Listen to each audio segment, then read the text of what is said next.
জ্বালানি তেলের জন্য পাম্পের সামনে যানবাহনের দীর্ঘ অপেক্ষা।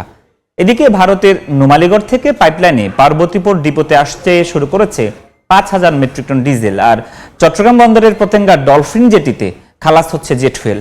এ সকল বিষয়ে বিস্তারিত জানাতে এই মুহূর্তে রাজধানীর পরিবেগে আছেন সহকর্মী সাইফুল ইসলাম, দিনাজপুরে গোলাম নবী দুলাল ও চট্টগ্রামে আছেন ফেরদৌস লিপি। প্রথমে যাচ্ছি সাইফুলের কাছে।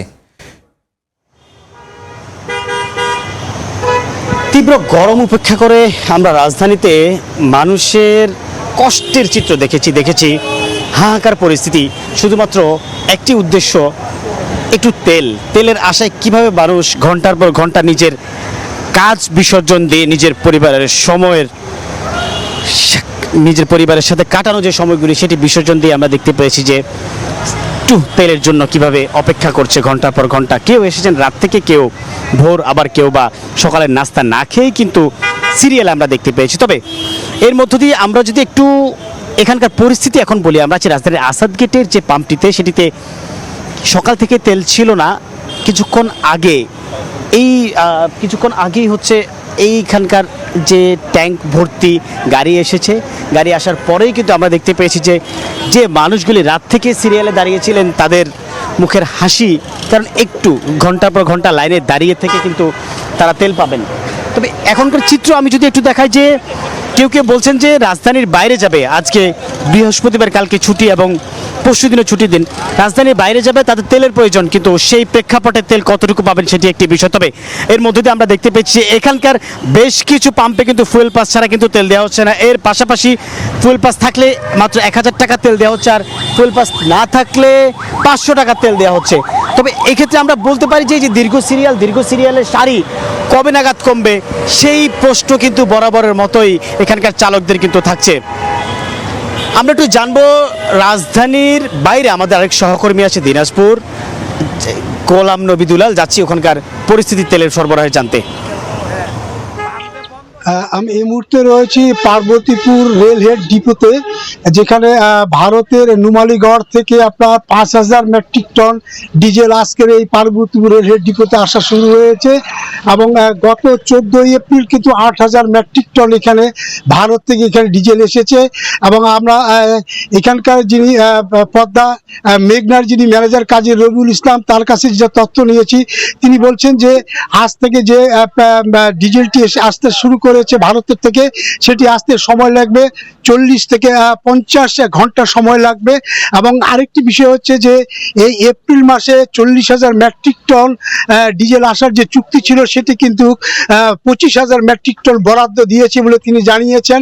এবং এই ৫,০০০ মেট্রিক টন ডিজেল আসা শেষ হলেই আবার ৩ দিন পরে আবার ৭,০০০ মেট্রিক টন ডিজেল এই পার্বতীপুর রেলহেড ডিপো থেকে ভারত থেকে এখানে আসা শুরু হবে। মোট আপনার ২৫,০০০ মেট্রিক টন ডিজেল আপনার এই পার্বতীপুর রেলহেড ডিপো থেকে এখানে আপনার জমা হবে। আমরা ইতিমধ্যে জানেন যে জ্বালানি তেলের যে সংকট, সেটি আপনার অনেকাংশে এটা পূরণ করছে যে ডিজেল আপনার যারা এখানে আসছেন, আমরা দেখছি যে এখানে অনেক ট্যাঙ্ক লরি রয়েছেন, যারা বরাদ্দ পাওয়ার পরেই আপনার তারা এই ট্যাঙ্ক লরি তারা ভরে আপনার তাদের ফিলিং স্টেশনে যাবেন। যেটা বলা হচ্ছে যে যাদের বরাদ্দ ৯,০০০ লিটার, তারা পাচ্ছেন ২ থেকে ৩,০০০ লিটার। এটা তাদের জন্য একটা সংকট বলে তারা জানিয়েছেন। এই চট্টগ্রামে রয়েছেন আমাদের সহকর্মী ফেরদৌস লিপি, তিনি সেখানকার খবর জানাবেন। আমরা এই মুহূর্তে আছি ডলফিন জেটির ৫ নম্বরে, এবং সেখানে একটি ডিজেলবাহী জাহাজ খালাস প্রক্রিয়া চলছে, এবং এই খালাস প্রক্রিয়া কিন্তু গতকাল থেকে শুরু হয়েছে। এবং এই জাহাজে অর্থাৎ এমটি লুসিয়া যে জাহাজ, সেখানে কিন্তু প্রায় ৩৪,০০০ মেট্রিক টন ডিজেল ছিল, এবং সেটার খালাস প্রক্রিয়া আজকে বিকেল নাগাদ শেষ হবে বলে আমরা জানতে পেরেছি। এবং এরই মধ্যে আরেকটি জাহাজ তম দামিনী, সেটা কিন্তু ৬ নম্বর জেটিতে নোঙর করছে, এবং এখানেও কিন্তু প্রায় ৩২,০০০ যে টন ডিজেল রয়েছে। এবং এই দুইটি জাহাজ কিন্তু গত মঙ্গলবার আসে বাংলাদেশ সীমানায়, এবং তারপর কিন্তু আজকে লুসিয়া থেকে খালাস প্রক্রিয়া শেষ হবে, এবং আরেকটি নোঙর করছে তম দামিনী, সেখানে থেকে খালাস প্রক্রিয়া হয়তো বিকাল নাগাদ শুরু হবে। এবং এর আগে প্রায় ১২,০০০ টন যে জেট ফুয়েল, সেটা কিন্তু ইতিমধ্যে গ্রেট প্রিন্সেস খালাস করে চট্টগ্রাম বন্দর ত্যাগ করেছে। এবং আপনারা জানেন যে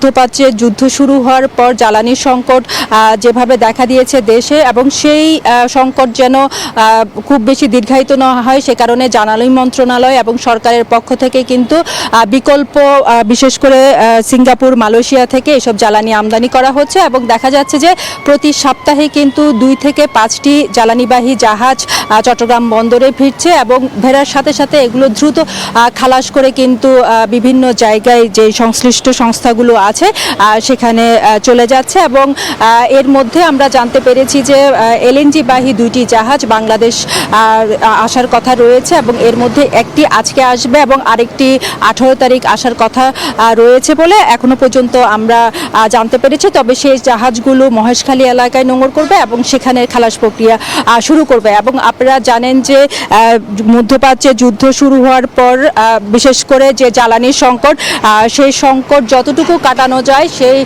চেষ্টা কিন্তু সংশ্লিষ্ট যে সংস্থাগুলো আছে সেগুলো করছে, এবং সেই প্রক্রিয়ায় কিন্তু এই যে বর্তমানে যে জাহাজ 2টি রয়েছে ডিজেলবাহী, সেগুলো চট্টগ্রামে যে ডলফিন জেটি সেখানে খালাস প্রক্রিয়া চলছে। তো এই ছিল আমার কাছে চট্টগ্রামে যে ডলফিন জেটি থেকে জ্বালানিবাহী জাহাজের সর্বশেষ তথ্য। চট্টগ্রাম থেকে যুক্ত হয়েছিলেন ফেরদৌস লিপি, এর আগে দিনাজপুর থেকে গোলাম নবী দুলাল এবং রাজধানী থেকে সাইফুল ইসলাম।